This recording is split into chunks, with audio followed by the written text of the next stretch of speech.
exponent of reality is adaptable to all situations,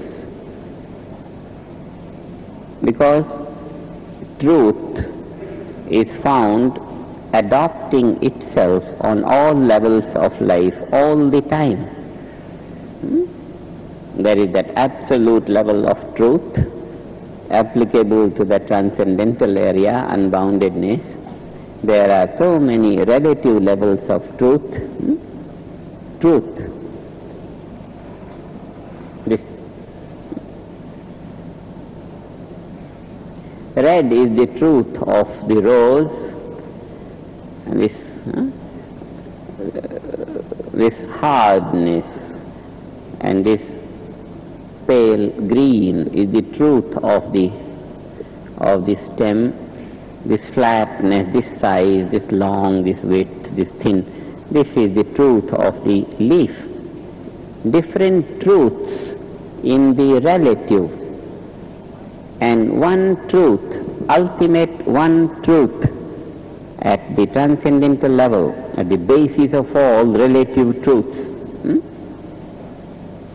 These are the different phases of the truth. The ultimate aspect of truth, absolute, non-changing, non-variable, unbounded, and variable, changing phases of relative truths. Life is a composition of truths, varying values, absolute one, and many relative. And in this, truth is adapting itself to various circumstances. Sap is adapting itself to the need of the leaf, stem, thorn, petal, red, flat, good smell, all different avenues of expressions are being adopted by the same truth, same sap, adopting itself in different values, expressing itself in different forms and phenomenon in different levels of relative life, and yet remaining the same all the time, absolute. What we find here is enormous adaptability of truth. The truth is adaptable. It adopts itself. Absolute truth adopts itself in various forms and phenomena. This infinite adaptability of the ultimate reality is of value to us in life. And this was the most remarkable feature of Gurudev. The feature of the truth, it just adopts itself in all circumstances, in all phases. Even ignorant people like me were blessed, and this was his great extreme value of adaptability. He could adapt himself to even such sheer ignorance and raise the value. This adaptability is what I found most useful for me as far as Gurudev is concerned. It's a very great fortune to have found him, and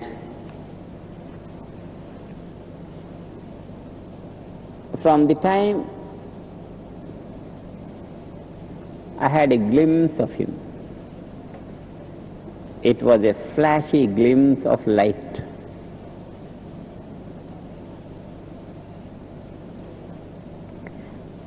I was fond of visiting saints, and when I heard there was a saint, this was in some summer vacation,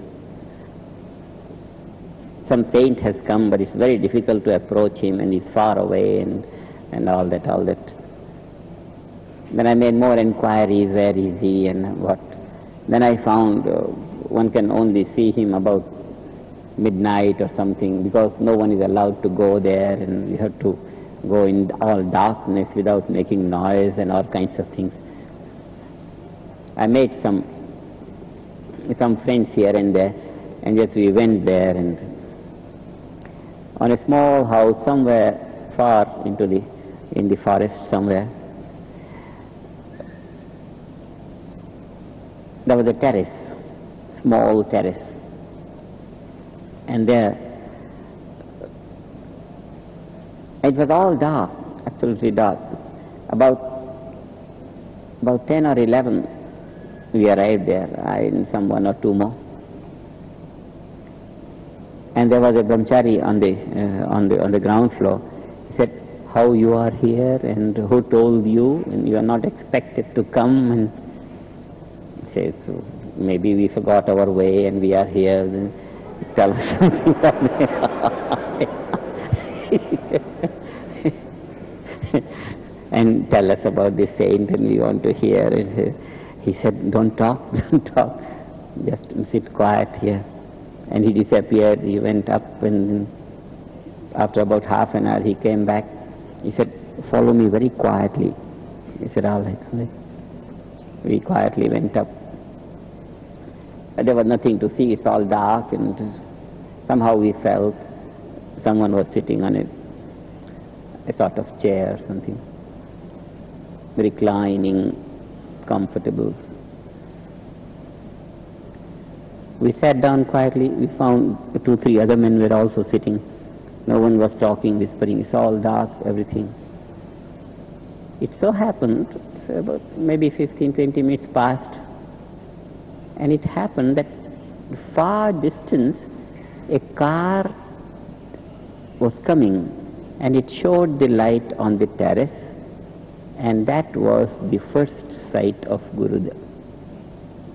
Just on the flash of the car, maybe a mile away from the car, but it just turned for a moment, and it was just enough to have a glimpse of him.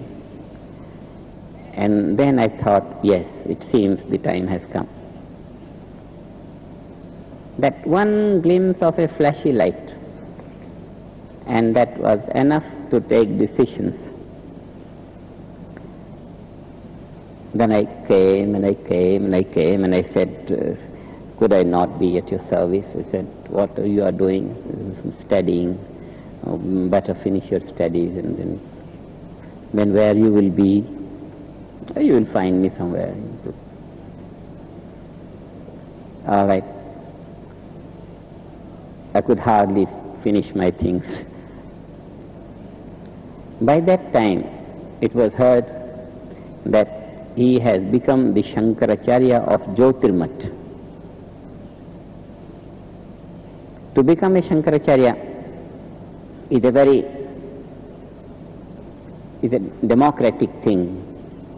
All the Pandits and saints and all that, they join together and they elect the Shankaracharya, the head of the custodian of Hindu religion.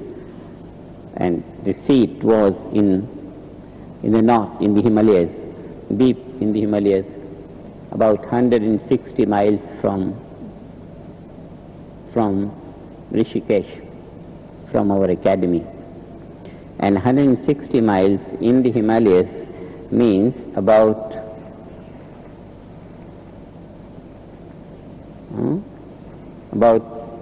20 hours of driving. Takes full 2 days to drive.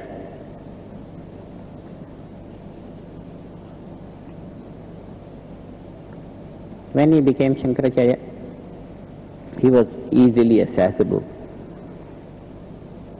And then I joined him. And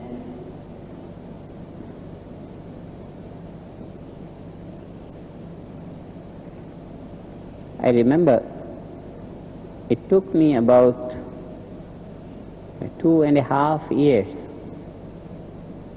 to really adjust myself. Right from the beginning, the whole purpose was to just breathe in his breath. This was my ideal. The whole purpose was to tune myself with Gurudev, and that was all that I wanted to do. And fortunately it struck that the only way to do this is to adjust my feelings with his feelings. How he thinks, what he wants me to do, this or this or this, or he doesn't want me to do anything, but I want to move with his feelings. Whichever way he sees, I want to see that way. Whichever way he wants to think, whatever, I want to think the same way. And it took about 2.5 years, and I thought 2.5 years were wasted. But it came out to be quite early to adjust myself with his feelings. And the method that I adopted was just to sense what he wants at what time. What he wants. I picked up activity as a means to adjust to his thought, to his feelings. Something I would do, and that action was not so important for me. The main thing was to see which way he wants me to go on that action. And whichever way I felt I was going this way, maybe I took something to do and I was halfway, and I was closely all the time watching which way he wants me to go, and I found he wants me to take a turn that way. I would immediately take a turn that way. It was in the deep functioning of my heart and mind, feeling and understanding, to just go the direction he wants me to go, this way or that way or that way or that way. Very precious activities sometimes I had to completely abandon because I thought his mind was going that way, and I adjusted myself to that and that and that and that. There were quite a periods of test, but somehow it happened that I just came through them all. Action I took as a means of communicating to him in order to be able to adjust to his thought, this way, in very little trifling things, this way, this way, this way. So all the time adjusting to his feelings, thinking. About 2.5 years, I started to feel that I am making less mistakes now, because all that period of adjustment and readjustment and all the time, this was the impulse of my life. On this I was living, moving, breathing, eating, talking, all the time. Every thought was in this direction. Which way he wants, which way he lives, what he likes. That was my direction, that was my thing.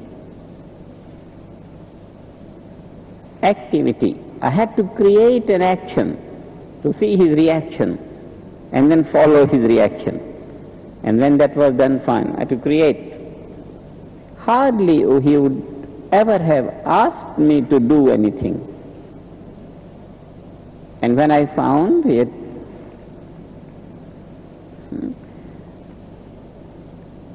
right in the beginning, I joined the ashram, I came, and then I was amongst many, maybe 30, 40 brahmacharis and pandits and all that. And they were very wise people, all pandits of all the 6 systems of philosophy and pandits of all the smritis, shrutis and all that. The whole learning round about Shankaracharya, the vast retinue of learned people, and I was absolutely insignificant. I had some knowledge of Hindi and some of English and little bit of Sanskrit, but in that big, huge, learned assembly, this was absolutely insignificant. And English, of course, it was not necessary at all. And then it was about a week, and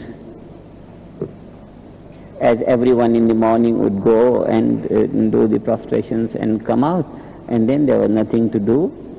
And 1 week passed, and then I thought it's ridiculous to waste all this time. It was just once in the morning and once in the evening go and prostrate and come out.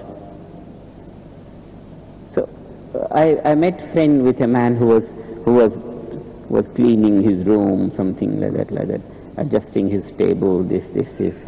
I said, could you not take rest? You must be feeling very tired and something. And I said I could. But he said, you can't come in this room and this and this.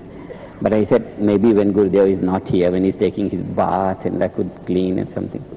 He said, yes, that time you can come, but get out quickly and don't disturb things like that. So I started on that, and some cleaning of the floor, something, some adjusting something. It so happened that must have been very good time of my life. The Pandit, the wise man who was doing all correspondence, he had to go home for something. So he went there, and there was no one. So the letters were coming, and then I was bringing them, because nobody told me to do it, but I knew that that Pandit had gone, and sometimes he would allow me to read out the letters to him. One letter was there. It came for his blessing from some state in India, asking that they are going to perform a big yajna and they want the blessings of Shankaracharya. And that letter was there, and that date was approaching. About a week was left, and that I thought was a letter very responsible for the organization to answer. And I asked Gurudev the answer of this letter, and he would just not mind it, because in his eyes just one organization doesn't mean anything. But I thought it's a very great responsibility of the organization. If someone wants Shankaracharya's blessing, then it's for the organization to reply his blessings and create a goodwill and inspire that organization. So 2-3 more days gone, and 2-3 times quietly I remembered but didn't get reply. One day I said, it's only about 4-5 days left. Shall I make a draft and read to Gurudev? And he said, what you will write? And there was the end. I took some little bit more bold step. I said, now that was the time for him to rest after lunch, and I closed the door and came out. Coming out, I said, I'll write a few lines and show to Gurudev in the evening. He would never reply. I closed the door and came out. I came out in my room and I said, now come on, I have to write an answer to this. How to write, what to do. Now supposing if I was a Shankaracharya,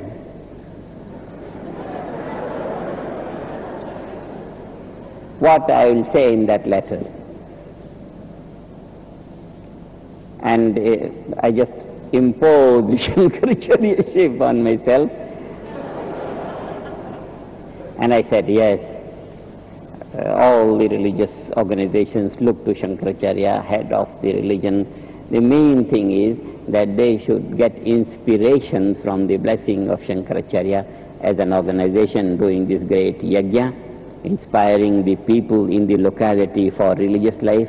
So they should have the approval of Shankaracharya for this good act of religious value.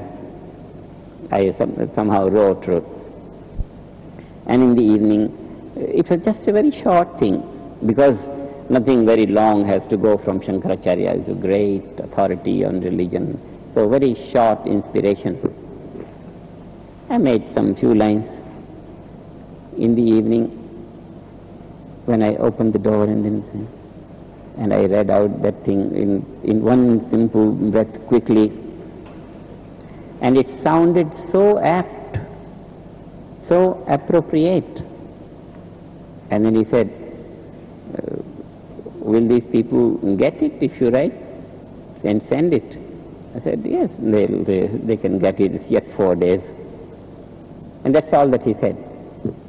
Then I quickly wrote and put a seal of Shankaracharya and did the whole paraphernalia and sent it.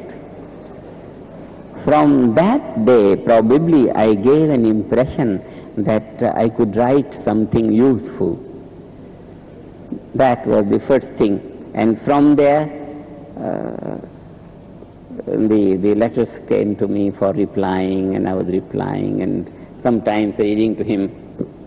And this was a means for me to look to his thoughts and look to this thing, and keep on adjusting my flow this way. And it took just about 2.5 years for my thoughts to be mainly flowing in his. How much perfectly I couldn't, there was nothing to measure, but I knew I was making very, very rare mistakes, no mistakes almost. And from there on, for me the whole thing was a very light and beautiful, and no obstacles, nothing, clear, everything. Then I was living around him without even feeling that I was living. It's a very genuine feeling of complete oneness with Gurudev, just like that. People who have seen me moving with Gurudev know that I was not as if in this isolated, singled body or something. There was something of a universal value. And what I did from my side was just on that first glimpse of the flashy light on him, the life was surrendered. And then there was a time when it naturally came about that then I was not required to ask him. I would just write letters and then receive letters and together to listen to his evening discourses. He wouldn't give long speeches. 15 minutes, 20 minutes, 25 minutes was the maximum that he would have ever spoken. And people would stand for miles together. Loudspeakers had to run for long, long distances. And the story was that when people didn't know, they were just passing by in a car, and then just one word of his speech heard, and the man would stop and listen who is speaking. And he would just be stuck on that speech till the whole crowd stood up to go. Such was the magnetism of every word that came out of his lips. It was pure wisdom. In our traditional chanting, there is an expression, Kevalam Jnanamurtim, the embodiment of knowledge alone. This was exemplified in his personality. The expression of knowledge alone, that abstract fullness of the ultimate knowledge, he was the expression of that. Words, enormously powerful, just like magnets. And the value of a magnet is making an iron filing a magnet and drawing him right away, straight away. Such purifying influence. And this was from a personality which was cultured and enriched in the value of silence from the age of 11 till 71. In deep forests and hidden caves where it's difficult for any human being to approach, years have been spent on such deep silences, as if nature was culturing a personality in silence which was to inspire life and religious values, human values, divine values in the world for all times to come. This is the basis of our movement, such a life. And that is the reason why the basic value of our message is in a deep silence. In a deep silence of being. We call it restful alertness. The whole philosophy, the whole message is to inspire the people to find this deep inner silence, which was at the basis of the personality of Gurudev. His whole life was as if structured in the value of that silence. That's why such a powerful magnetism in his personality, in his speech, in his teachings. The reality of knowledge was speaking, radiating from him, was speaking in him, was radiating from him. Just pure embodiment of knowledge. More and more one realizes as one grows in the value of life, more and more. Such, see, the whole focus point of what we have learnt from him is life is naturally full. That fullness of life is the natural state of life. And if someone is not living that spontaneously, there is a way to do it, and that way also is most natural, most suitable to the very nature of life. Life is naturally full. And this is the message that the silence around him whispered to all the ears and inspired all the hearts and minds that gathered around him. Life is naturally full. This is the whole crest of our message. The whole movement is structured to whisper just this one single expression. Life is full. It's bliss. One is born to enjoy. Everyone should live this full life. If one is not spontaneously living it, come on, here is a way. And now, the whole teaching is springing up in the expression of our age, scientific age, science of creative intelligence. That fullness of life, which is deep silence within, is the center of creative intelligence. And a systematic study of that is enough to make a man full man. So, life is naturally full. Science of creative intelligence is coming up to reveal all the people. Life is full. There is no need to suffer. And all the implications and consequences of this message in all the different areas of life, individual and society, they are all just the as if the rays of this sun. Life is naturally full, and this one saw on his person, this one heard in his voice.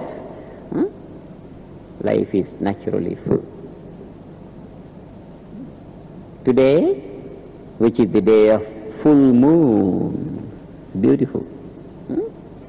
The same fullness of life on the moon, when we find this is the day for Gurudev's memory, this is the day for enlivening his message, this is the day for enlivening our state of life, one with him. This is the importance of this day, and we had been fortunate to have such a master who was full like the full moon of today.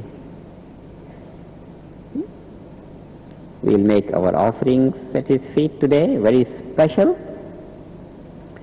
and we'll rejoice in our feelings for him, and because this is the core of our teaching. We want his teachings to be heard and followed and enjoyed generation after generation, because it is in this teaching that the well-being of all mankind rests. The history of mankind is nothing new to us. In our own time we are aware of how much negativity life contains. We stand in the memory of Gurudev in his words to say, life is naturally full. Come on, have this technique and have it in the purity as he gave it to us. The purity of the teaching, this memory of Gurudev, this 2-minute performance of our heart flowing on to him by way of making some offerings. It's symbolic. It's a symbolic of that great value which will maintain the teaching pure generation after generation. Just as we say Newton's law of motion. It would have been enough to say law of motion, but then there could be many laws of motion. And when the initiator's name is attached with it, Newton's law of motion, one understands. The name attached to the principle keeps the principle pure, saves it from being polluted by many other things. This is the value of the name. This 2-minute ceremony attached to the teaching will keep the teaching pure in its value. Every teacher feels as if a mouthpiece. He represents a tradition, wants to teach in the value he has received the teaching, because the process being natural, it's so delicate, it could be spoiled by the slightest modification in anything. And that is why before we teach, we hold ourselves fully in tune with his spirit. Spirit doesn't mean spirit with all that he is, the embodiment of full life. And then we place ourselves in that capacity, start teaching the man. Every word that goes out of our lips at the time of initiation has a magic influence. And that is why we don't speak very much, a few words. And that takes care of the whole start of the teaching, right start.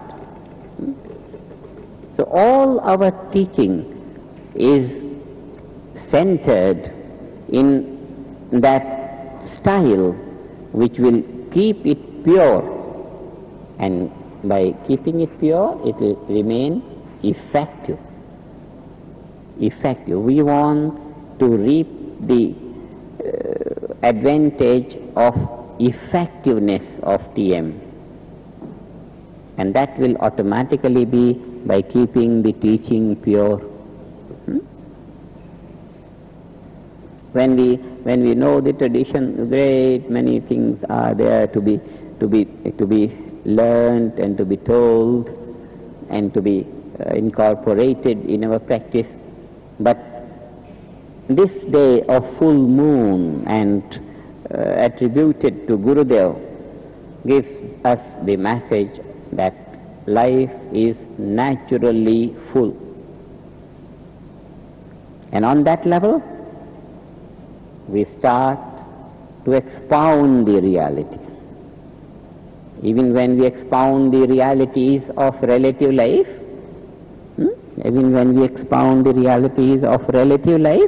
we expound on that level of the immovable absolute, on that level of fullness. All the relative realities gain enrichment and eventually fulfillment, fullness. So when we want to become, we are aspiring to be now the exponents of reality, just this one simple formula comes to us on this day of full moon, that our basis of our message is the personality of Gurudev and the personality of the moon, which is full today. So it's a message of today. It's not a message of so many years past. It's a message of today. And year after year, this full moon comes, and it will come.